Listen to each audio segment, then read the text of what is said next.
Coucou la famille, bonjour ou bien bonsoir selon heure oyo ezali koya kokuta bino.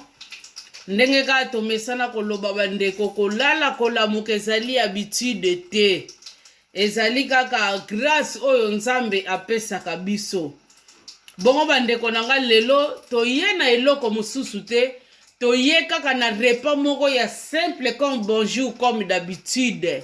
Bandeko nangai lelo toye kaka na repas oyo na lakisi bino. Mayebo na biso bandeko. Oyo penza biso nyonso toyebi mayebo.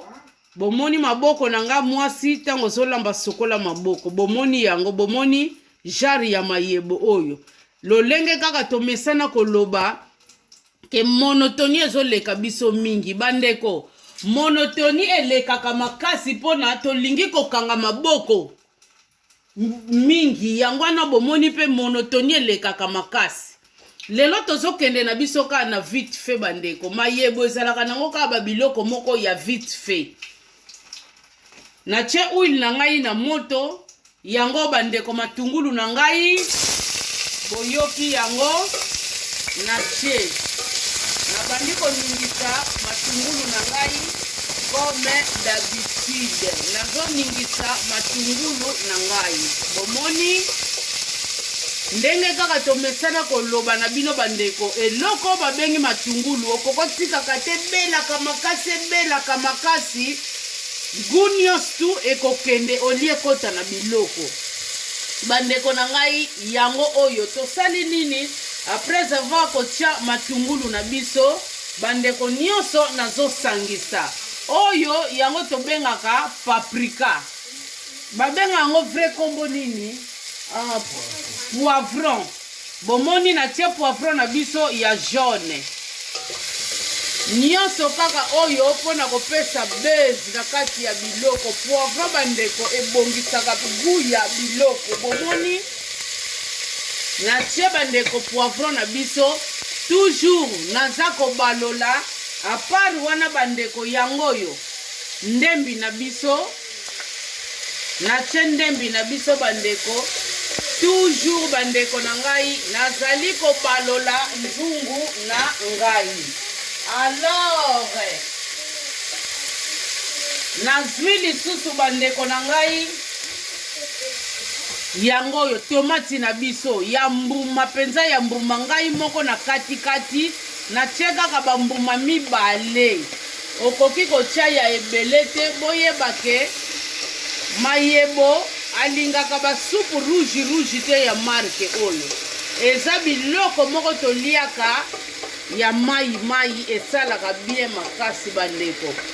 Bongisa loboko na yo ndeko ekosala yo malamu makasi. Yo moko foyebaka kokreye ndeko na ngai oyo yo ozali kolia parce que soki oyebi kokreye te monotoni nde ekokanga yo. Yango wana esengeli na biso tozala eveye na babiloko na biso oyo tozali kosala ezali malamu mingi bandeko. Bomoni nazotourne na ngai nazotourne oyo eza ba vite fait eza nango facile bandeko toujours nazotournaka yango. Siko ndenge nazotourne boye bandeko nazwi kama papa chef na ngai ya moke bandeko kotiana no mingi te na tie ya moke toujours ngai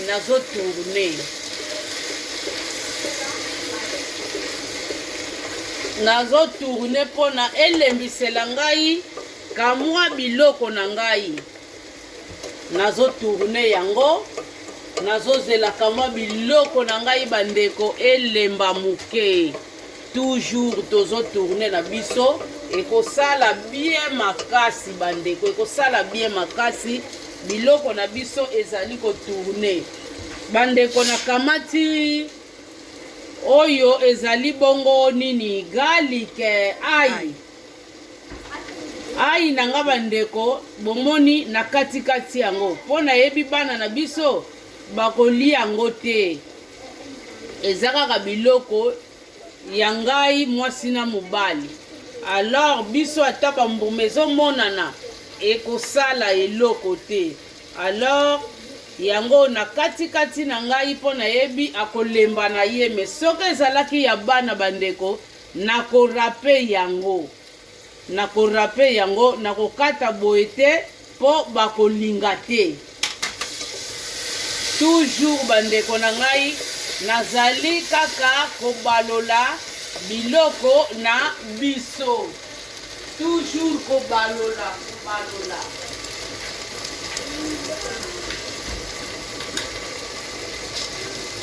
Po soki obaloli te ekomarche te bandeko na ngai. Toujours il faut kobalola, esalaka bien makasi, ekosala bien makasi bandeko, il faut kobalola.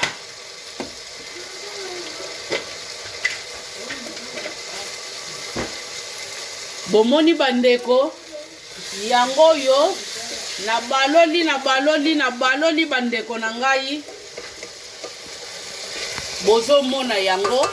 Sikoyo biloko na ngai elembi, lolenge bandeko elembi na yango, na kati na yango. Sikoyo nini oyo nazali kolinga kosala, nakamati sikoyo mayebo na ngai bandeko na chie. Bomoni na chie bandeko na ngai bandeko, biloko mayebo na ngai na kati ya nzungu na ngai. Nakamati lisusu mbisi na ngai ya kokauka, na chie toujours na kati ya nzungu na ngai.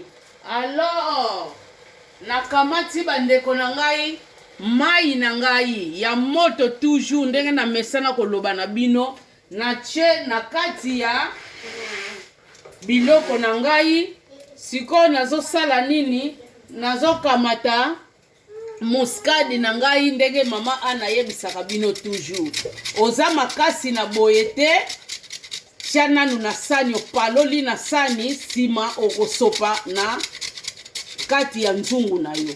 Po mususu okomona ekodinda yo na kati, mususu yo moko ozoki. Donc il faut kozala ekenge na oyo ozali kosala sempesa. Bandeko muskadi pe eleka te, yeba quantité ya biloko na yo. Bomoni na tshena nga ya mobimba te, na tshena nga kaka ya ndambu, na tshé ya ndambu. Yango muskadi na ngai na tiki. Sikoyo nazali kotcha nini? Kib maji na ngai nazo tcha bandeko, kib maji na ngai. Eze eloko moko bandeko eumela te. En tout cas ezalaka vite fait, me bana na biso bayebi mayebo te. Biso moko pe moko toyebaka pe ba place ya kozulela ba mayebo te. Me mingi soko okoti pa ba polo ne bandeko okozwa penza mayebo o le kilo ezalaka 12 euros. Biso ngutu tozwi na biso le kilo te, tozwi na biso la moitié. Bomoni siko ndenge eza boye akotoka bandeko. Siko ndenge eza boye nazotchaka feuille na ngai, nakotcha feuille epesa yango kamwa solo, esala ngai bien makasi. Nakotcha feuille na ngai, na tche feuille na ningisi bandeko. Bomoni siko ndenge na ningisi na ngai boye bandeko na ngai, natiki na ngai yango, natiki yango siko na moto. Donc tango mayebo ezobela, mbisi ngutu azalaka deje bela, ndenge ezotoka boye ezokotaka basolo nango nyonso. Donc tango mayebo azobela, biloko na biso wana lokola pe deja sito kalingaki akobela nyonso mbala moko. Mezana mususu akochane pe mayebo azwi biloko ne misusu wana kati yango kaka likolo atie. Donc ezali repas moko ezali facile, ezalaka na complication te mingi te. Donc ezalaka malamu mingi bandeko na ngai. toyeba kolamba toyeba pe ko créer bisengo na biso moko ezalaka très important. Oh, monotonie ezoboma biso bandeko, monotonie ebomaka biso po biso moko pe moko tomikangelaka maboko. Esengeli koyeba kofungula pe maboko na yo pona o éviter ba monotonie oyo. Donc c'est un peu ça. Vraiment repas na biso to lakisi modalité bandeko tokotala kaka finissage na yango lolenge nini eko zalela. Merci beaucoup.